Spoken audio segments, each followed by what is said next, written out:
Thank you.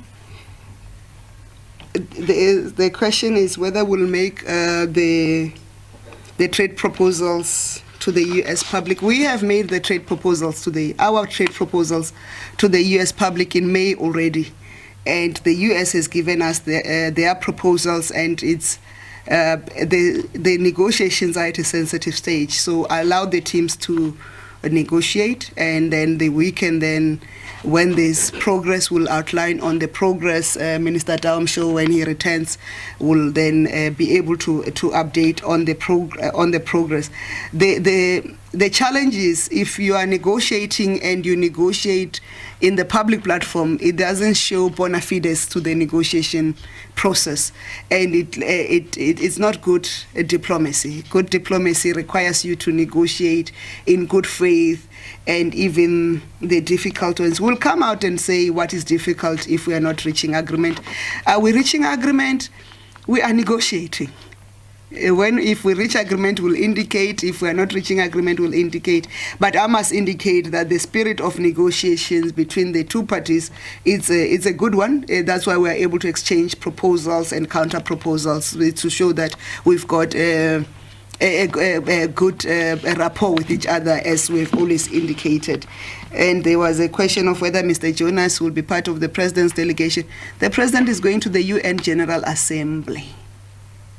United Nations General Assembly. We get delegations of government. We are not going to the President is not going, he's going to the United States, but not to a visit to the United States government. He's going to the UN General Assembly. So Mr. Jonas is not a United Nations General Assembly envoy. So I thought it's important to clarify that part. And then there was an issue around the shortfall, whether it will affect the G20 Leader Summit. No, it won't. We remember we have come out and said our approach is that we are going to host the G20 that will represent not only South Africa but also represent the African continent, because the next session of the G20 that will come around in 20 years' time, it will be maybe with the AU then coming after. But this is our best shot as Africa to showcase our ability to host a platform of the nature of the G20, countries that continue a particular percentage of the wealth of the world. But we are saying it's not only about that, it's also putting the African agenda on the table, and the African agenda, it includes reforms in the global financial institutions, but also the funding mechanisms that are done by these very powerful countries, opening supply chains of these very big countries for Africa, but also Africa not as an afterthought, but Africa as a major player. By 2030, we're going to be the leading population in the world. How does Africa use that and mobilize its buying power to advance its economic development, so that Africa can no longer be a dumping site for development? It can no longer be a playing field for conflict, where countries and governments who want to exploit our natural resources come and create conflicts within our country. So we've got an agenda that says, in light of the climate change, how do we make sure that Africa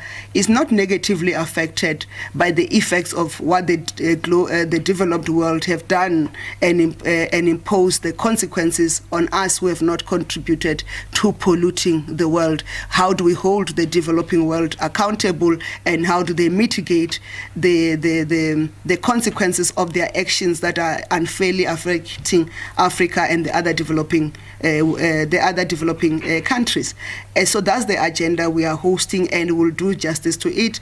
We are grateful to the partnership and sponsorship of business, and we are confident that we'll continue to find that partnership and sponsorship as we continue. But as I close, I want to wish the United Apostolic UACC Yabo Miriri, who are having their annual conference in Jerere, Mauruma.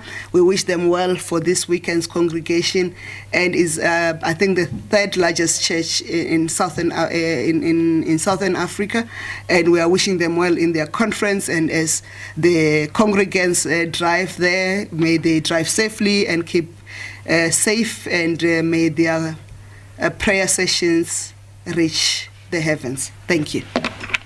All right, live visuals there. Minister in the Presidency Khumbudzo Ntshavheni just outlining some of the cabinet outcomes following their meeting, among others indicating that trade talks with the United States are at an advanced stage, but it wouldn't be quite wise at this point to divulge to the public what exactly is being negotiated, but in due course all will be revealed. Let's quickly check in with the weather.